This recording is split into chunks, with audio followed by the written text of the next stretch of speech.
السلام عليكم ورحمة الله تعالى وبركاته.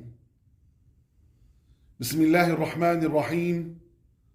الحمد لله رب العالمين، وأفضل الصلاة وأتم التسليم على سيدنا محمد وعلى آله وأصحابه أجمعين. اللهم علمنا ما ينفعنا وانفعنا بما علمتنا وزدنا علما وفقها في الدين برحمتك يا أرحم الراحمين. اللهم أعطنا سؤلنا واقض لنا حوائجنا على الوجه الذي يرضيك عنا برحمتك يا أرحم الراحمين. أيها الإخوة الكرام، حق المسلم على المسلم. أيها الإخوة الكرام، يقول ربنا سبحانه وتعالى في القرآن الكريم في سورة الحجر: واخفض جناحك للمؤمنين. اللهم اجعلنا من عبادك المؤمنين الصالحين المصلحين برحمتك يا أرحم الراحمين.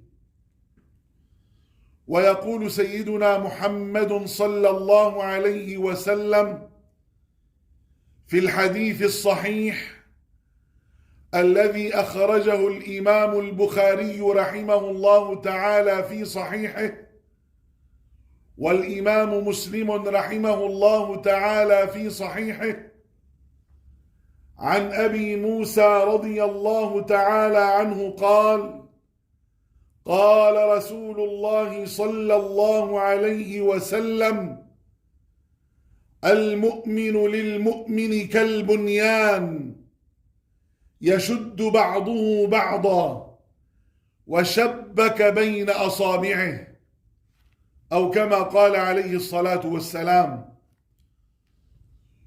وأخرج الإمام البخاري رحمه الله تعالى في صحيحه، والإمام مسلم رحمه الله تعالى في صحيحه، عن النعمان بن بشير رضي الله تعالى عنهما قال: قال رسول الله صلى الله عليه وسلم: مثل المؤمنين في توادهم وتراحمهم وتعاطفهم مثل الجسد إذا اشتكى منه عضو تداعى له سائر الجسد بالسهر والحمى،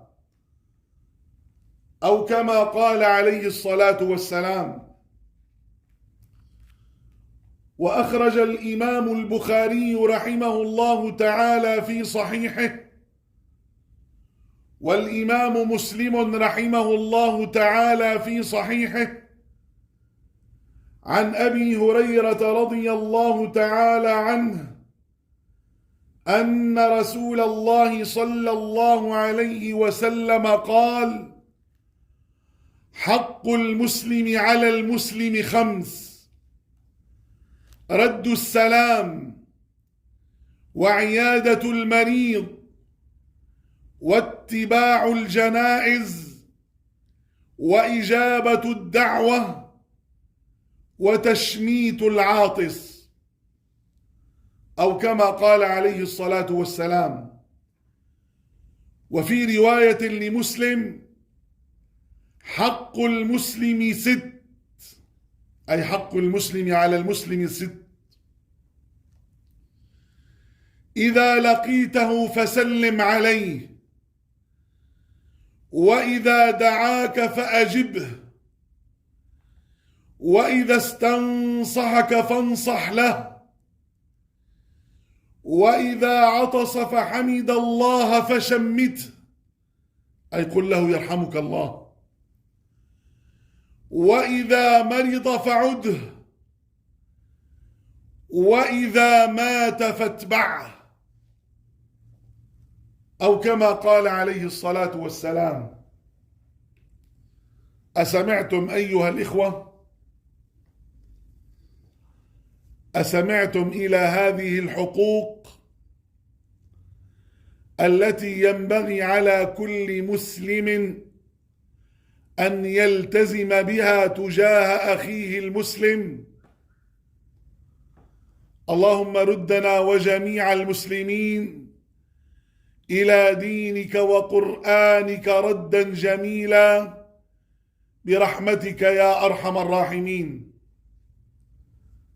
نفعني الله وإياكم بما سمعنا، وجعلني الله وإياكم من الذين يستمعون القول فيتبعون أحسنه، والحمد لله رب العالمين، وصلى الله وسلم وبارك وعظم وأنعم على سيدنا محمد وعلى آله وأصحابه أجمعين، والسلام عليكم ورحمة الله تعالى وبركاته.